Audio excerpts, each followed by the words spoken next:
नमस्कार। बहुत स्वागत है आप सभी दर्शकों का धनु राशि के लिए राहु गोचर के इस वीडियो में। राहु महाराज 18 मई 2025 को कुंभ राशि में आए थे और अब अपने गोचर के मध्यकाल से गुजर रहे हैं। अच्छी बात यह है कि इस समय राहु अपने ही नक्षत्र शतभिषा में गोचर कर रहे हैं और अंश बल से भी युवावस्था में हैं। तो आज के इस वीडियो में इसी बात पर चर्चा करेंगे कि अपने ही नक्षत्र में गोचर करते हुए युवा राहु आपको किस तरह का लाभ प्रदान करेंगे और आपके जीवन में किस तरह का बदलाव लेकर के आएंगे। राहु महाराज 25 जनवरी को शतभिषा नक्षत्र के तीसरे चरण में आए थे और 29 मार्च तक शतभिषा नक्षत्र के तीसरे चरण में ही गोचर करेंगे और इसके बाद शतभिषा नक्षत्र के दूसरे चरण में चले जाएंगे और 30 मई तक दूसरे चरण में रहेंगे। शतभिषा नक्षत्र का तीसरा चरण कुंभ नवांश में है और दूसरा चरण मकर नवांश में आता है और दोनों के ही स्वामी हैं शनिदेव। शतभिषा नक्षत्र हीलिंग का नक्षत्र है और यहाँ हीलिंग का अर्थ केवल मेडिकल से संबंधित नहीं है। हीलिंग का बहुत व्यापक अर्थ है। इस नक्षत्र का कार्य ही है कि हर बिगड़ी हुई चीज़ को या तो ठीक करना या फिर बिल्कुल ही तोड़कर नया बना देना। यानी इन 126 दिनों में आपके जीवन में बिगड़ी हुई चीज़ें तो ठीक होंगी ही, लेकिन आपके जीवन में अप डाउन्स भी बहुत आएंगे। हो सकता है कि आप इन 126 दिनों में बहुत अकेला महसूस करें, लेकिन यही अकेलापन आपके जीवन का टर्निंग पॉइंट सिद्ध होगा। जहाँ तक राहु की बात है तो राहु तो सबसे रहस्यमयी ग्रह माना गया है और राहु ही वो सब कुछ देने में सक्षम है जो आज के भौतिकतावादी युग में आप पाना चाहते हैं। तो इस वीडियो में सबसे पहले तो मैं आपको ये बताऊंगा कि राहु क्या है, किस तरह कार्य करते हैं और कैसे राहु से ज़्यादा लाभ लिया जा सकता है। फिर बात करेंगे इन 126 दिनों में राहु आपको किस तरह का लाभ प्रदान करेंगे, आपके जीवन में किस तरह का परिवर्तन लाएंगे और वीडियो के अंत में मैं आपको राहु के उपाय भी बताऊंगा। ये विश्लेषण आपकी चंद्र राशि के आधार पर किया जा रहा है। तो आइए समझते हैं कि क्या है राहु। देखिए, राहु एक छाया ग्रह है और ज्योतिष शास्त्र में राहु को शनि की छाया कहा गया है, शनिवत राहु। लेकिन सभी 9 ग्रहों में सर्वाधिक पावरफुल प्लेनेट जो हैं वो है राहु। राहु को कलयुग का किंग कहा जाता है क्योंकि आज के भौतिकतावादी युग में राहु ही हमें वो सब कुछ दे सकता है जो हम पाना चाहते हैं। राहु में असीम ऊर्जा होती है, राहु असीम विस्तार का कारक है और राहु की कोई लिमिट नहीं है। राहु जब देने पर आ जाए तो व्यक्ति को छप्पर फाड़ करके धन प्रदान करता है। राहु अचानक से एक्टिवेट होकर व्यक्ति को बुलंदियों पर पहुंचा देता है। चाहे शासन सत्ता हो, मीडिया हो, कारपोरेट जगत हो, ग्लैमर इंडस्ट्री हो, गेम्स या स्पोर्ट्स का क्षेत्र हो या फिर अन्य कोई भी क्षेत्र हो, जो भी व्यक्ति सेलिब्रिटी हुए हैं, जिन्होंने बुलंदियों को स्पर्श किया है, वो सब राहु की महादशा या राहु की अंतर्दशा के दौरान ही विश्वविख्यात हुए हैं, असीम मान सम्मान पाया है और धन की तो कोई लिमिट ही नहीं है। लेकिन यही राहु जब खराब फल देने पर आ जाए तो राजा से रंक बनाने में भी देर नहीं लगाते हैं। बनते बनते काम बिगड़ जाना, अचानक से स्वास्थ्य खराब हो जाना, बड़ी धन हानि हो जाना, नौकरी छूट जाना, व्यापार में बड़ी हानि, धोखे का शिकार होना, पैसा डूब जाना, अचानक से कोई अशुभ समाचार मिलना, ये सब खराब राहु के कारण होता है। मन में अनजाना भय, चिंता, तनाव और डिप्रेशन जैसी स्थितियों का बनना, ये सब भी इस बात के लक्षण है कि राहु आपको खराब फल दे रहा है। अब राहु अच्छा फल देगा या खराब फल, ये इस बात पर निर्भर करता है कि राहु का गोचर आपकी जन्म कुंडली में किस भाव में है, राहु पर किस ग्रहों की दृष्टि है, राहु के साथ पाप ग्रह का गोचर है या शुभ ग्रह का गोचर है। वैसे राहु जन्म कुंडली के 3, 6 और 10, 11 भाव में हो तो ज़बरदस्त लाभ प्रदान करता है। केंद्र स्थान और त्रिकोण स्थान में भी राहु अच्छा फल प्रदान करते हैं, लेकिन उसके लिए राहु का अंश बल से मजबूत होना भी जरूरी है। तो आइए समझते हैं कि गोचर में आपकी कुंडली के किस भाव में राहु का गोचर है और वो आपको किस तरह का फल प्रदान करेगा। तो ये है धनु राशि के जातकों की कुंडली। राहु महाराज का गोचर आपकी कुंडली के 3रे भाव में है। राहु की दृष्टि 7म भाव, 9वें भाव और 11 भाव पर पड़ रही है।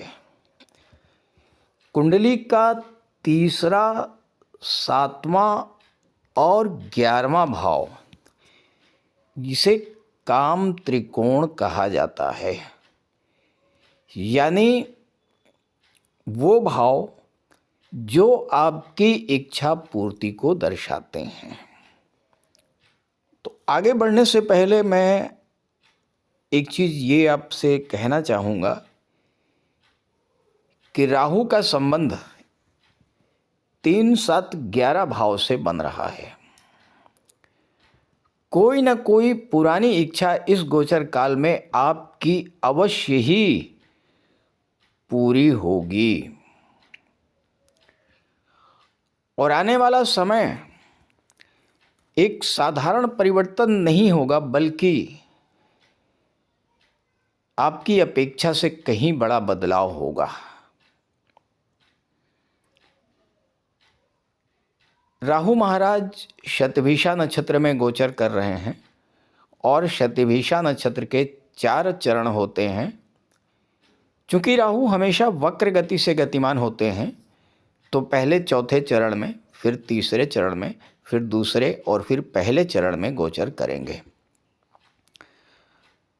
बात तो हम 25 जनवरी की करने जा रहे हैं, लेकिन एक चरण पीछे यानी 4थे चरण की भी हल्की सी चर्चा कर लेते हैं, ताकि आपको ये चीज़ समझ में आए कि 25 जनवरी के बाद किस तरह की घटनाएं घटित होंगी।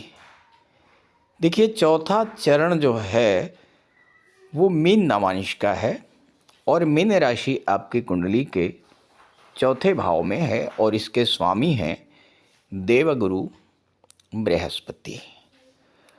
तो राहु का ट्रांजिट भले ही 3rd हाउस में था, लेकिन मीन नवांश की वजह से राहु की एनर्जी 4th हाउस को भी प्रभावित कर रही थी।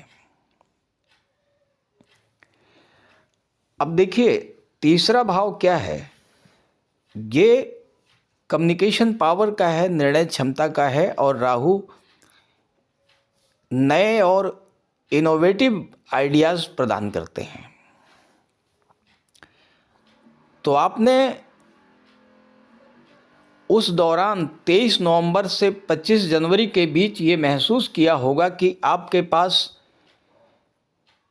आइडियाज़ की कमी नहीं थी, नए से नए आइडियाज़ आपके मन में आ रहे थे।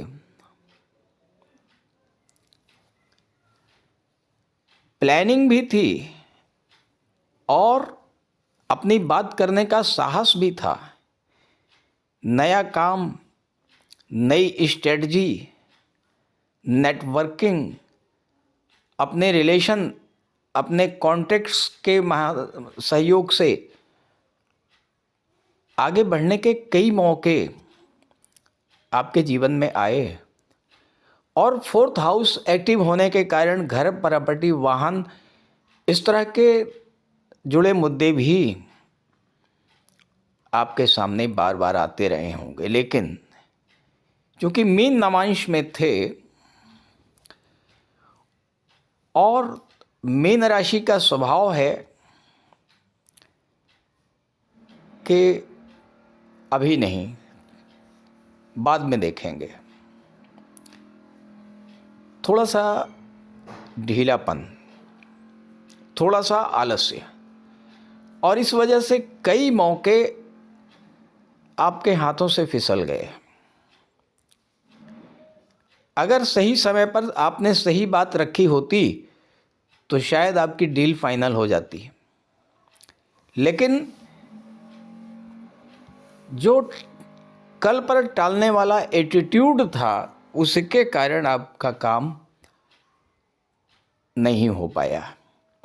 जैसे नौकरी में कोई बदलाव करना, नई नौकरी ज्वाइन करना, बिजनेस ग्रोथ या किसी ज़रूरी यात्रा का प्लानिंग, ये सब फाइनल होते होते बीच में अटक गया।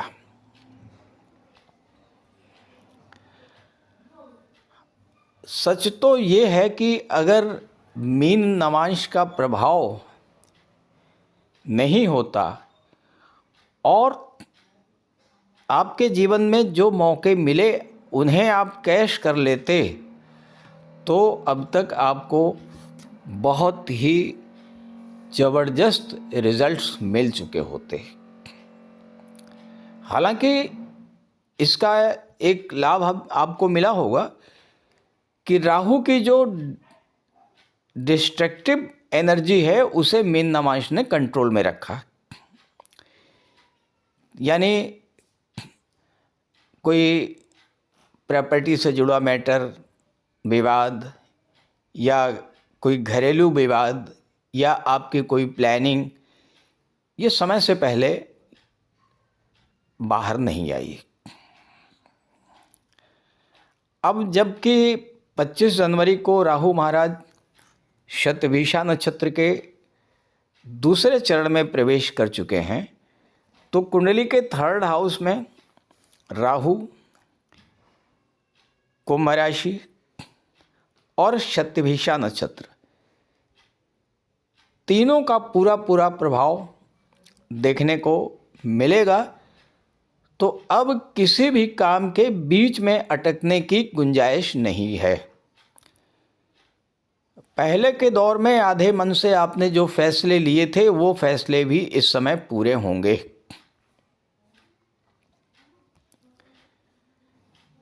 देखिए, शतभिषा नक्षत्र की ऊर्जा, राहु की ऊर्जा और कुंभ राशि की ऊर्जा, इसका प्रभाव ये होगा कि जो काम आपका बिगड़ा है या तो सुलझेगा या फिर नए सिरे से शुरू होगा। बीच का कोई रास्ता नहीं बचेगा। पीछे हटने का समय नहीं रहेगा, पूरी ताकत से आगे बढ़ने का। अब इस समय किस तरह के फायदे आप मिलेंगे, पहले इस बात को आप समझिए। धनु राशि के वो जातक जो लंबे समय से नौकरी के लिए प्रयास कर रहे हैं, इंटरव्यू दे दे करके थक चुके हैं, उनको नौकरी मिलने का ज़बरदस्त योग बनेगा। दूसरी बात, जिन लोगों का मैरिज का मैटर और ख़ास करके लव मैरिज के मैटर्स रुके हुए थे, वो कार्य पूरे होंगे।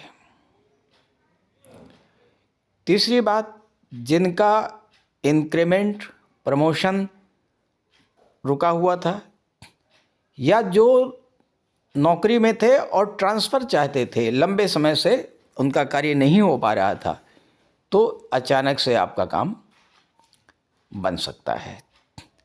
चौथी बात यह है कि अगर आप नौकरी छोड़ करके कोई अपना बिजनेस शुरू करना चाहते हैं तो उसके लिए भी ये समय बेहद अनुकूल है, क्योंकि सप्तम भाव से राहु का संबंध बन रहा है और सप्तम भाव व्यापार का भी होता है और विवाह का भी होता है। और आपकी कोई एक बड़ी इच्छा ज़रूर होगी, क्योंकि राहु महाराज काम त्रिकोण को प्रभावित कर रहे हैं। 3, 7, 11 से राहु का संबंध बन रहा है।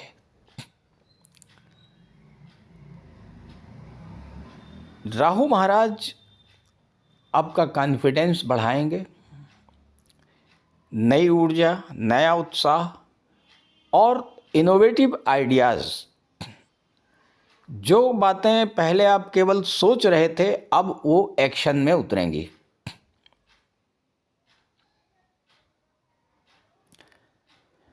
रिस्क लेने की क्षमता होगी, बढ़ेगी, लेकिन परफेक्ट टाइमिंग के साथ और कैलकुलेटेड रिस्क होगा और वो आपको बड़ी सफलता भी दिलवाएगा। आपको कोई रास्ता दे या ना दे, कोई आपका साथ दे ना दे, आप अपना रास्ता खुद ही बनाएंगे। 3rd हाउस में राहु का ट्रांजिट है। जो लोग लेखन से जुड़े हैं, वक्ता हैं, एक्टर हैं, वाणी से रिलेटेड, सेल्स के क्षेत्र से, मीडिया के क्षेत्र से, मार्केटिंग, ट्रेडिंग या ऑनलाइन प्लेटफॉर्म जैसे क्षेत्रों से जुड़े हुए हैं, उन्हें अचानक जबरदस्त ग्रोथ देखने को मिलेगी। प्रॉपर्टी का कोई मैटर है, वाहन से रिलेटेड कोई मैटर है, घर बदलने का मामला है, घर खरीदने का मैटर है, तो इन समस्याओं का समाधान भी आपके पक्ष में निकल करके आएगा। और चूंकि इस पूरे योग पर गुरु की नवम दृष्टि है, तो शुभ फल मिलने के चांसेस और भी ज़्यादा ब्राइट हैं। 29 मार्च को दूसरे चरण में गोचर कर जाएंगे राहु महाराज। दूसरा चरण मकर नवांश में, और मकर राशि कहाँ पर है आपकी कुंडली में?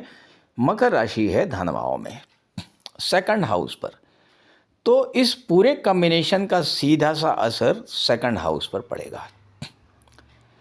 तो यहाँ पर आपको बहुत बड़ा बदलाव देखने को मिलेगा 2nd हाउस की चीज़ों में।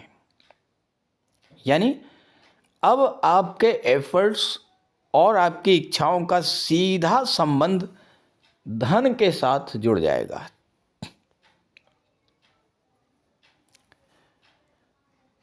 देवगुरु की दृष्टि कुंभ राशि पर पड़ रही है और देवगुरु धन के कारक होते हैं। तो अब इस समय क्या होगा 28 मार्च के बाद, कि जो घटनाएं घटित होंगी वो बहुत ही सिस्टमैटिक तरीके से, बहुत ही कंट्रोल्ड वे में होंगी और अचानक से नहीं होंगी, बल्कि इजी गोइंग होंगी। यानी स्टेबिलिटी आएगी। फैसले जो आप लेंगे वो जल्दबाजी में नहीं होंगे, बल्कि प्रैक्टिकल होंगे और रिजल्ट ओरिएंटेड होंगे। और चूंकि इनकम के भाव, एकादश भाव और धन भाव दोनों का संबंध राहु से बन रहा है, तो पैसा कमाने का एक शानदार मौका आपके सामने आएगा। आपकी इनकम में, आपकी फाइनेंशियल स्टेबिलिटी में बहुत बड़ा सुधार आएगा। नौकरी में इंक्रीमेंट, व्यापार में बड़ा मुनाफा, इन्वेस्टमेंट में लाभ, डूबे धन की वापसी, इस तरह के कार्य पूरे होंगे। ये जो 28 मार्च के बाद वाला जो गोचर है, ये अर्थप्रदायक है। सेकंड भाव, धन भाव, तो अच्छा खासा धन लाभ आपको मिलेगा। और दूसरी बात, यहाँ पर एक चीज़ का ध्यान रखिएगा, वाणी पर विशेष नियंत्रण रखिएगा। हालांकि जो लोग फैमिली बिजनेस से जुड़े हुए हैं उनको ये गोचर बहुत बड़ा लाभ देने वाला होगा, तो इस गोचर का लाभ उठाइए। और अगर आप मुझसे संपर्क करना चाहते हैं तो इसी वीडियो के डिस्क्रिप्शन बॉक्स में मैंने अपना व्हाट्सएप नंबर दे दिया है। उस नंबर के अलावा कमेंट बॉक्स में दिए गए किसी नंबर को भूल करके भी कांटेक्ट मत कीजिएगा, स्कैम हो सकता है। और मैं स्क्रीन पर एक बार फिर से अपना व्हाट्सएप नंबर लिख दे रहा हूँ, आप नोट कर लीजिए, 9058144128। तो इस नंबर पे कांटेक्ट कीजिएगा। अब आइए बात करते हैं राहु के उपायों पर। देखिए, सभी 9 ग्रहों में सर्वाधिक ऊर्जावान ग्रह है राहु। और अगर आपने राहु की एनर्जी को कंट्रोल नहीं किया, राहु की एनर्जी को यूटिलाइज नहीं किया, तो राहु आपको एडिक्शन में डाल देगा। तो राहु की ऊर्जा को सही दिशा देना जरूरी है। अब राहु क्या है? राहु है रिसर्च, राहु है इनोवेशन, राहु है नए आइडियाज़, राहु है अनऑर्थोडॉक्सी, राहु है internet, social media, share market. तो ये सारी चीज़ें राहु को रिप्रेजेंट करती हैं। तो जब तक आप में महत्वाकांक्षा नहीं है, आप कुछ नया नहीं करना चाहते हैं, आउट ऑफ बॉक्स थिंकिंग अगर आपके अंदर नहीं है और आपके जीवन में राहु की दशा आ गई, राहु की महादशा या अंतर्दशा आ गई, और आप राहु के अनुसार कार्य नहीं कर रहे हैं, केवल आप सपने देख रहे हैं, कोई प्लानिंग करके नहीं चलते हैं, कंफर्ट जोन से बाहर नहीं निकलते हैं, यानी हार्ड वर्क नहीं करते हैं, स्मार्ट वर्क नहीं करते हैं, तो फिर राहु नेगेटिव फल देना शुरू कर देता है। तो अगर राहु की दशा, राहु की महादशा गतिमान है, अंतर्दशा गतिमान है, तो दायरे को तोड़िए और एम्बिशंस को जगाइए,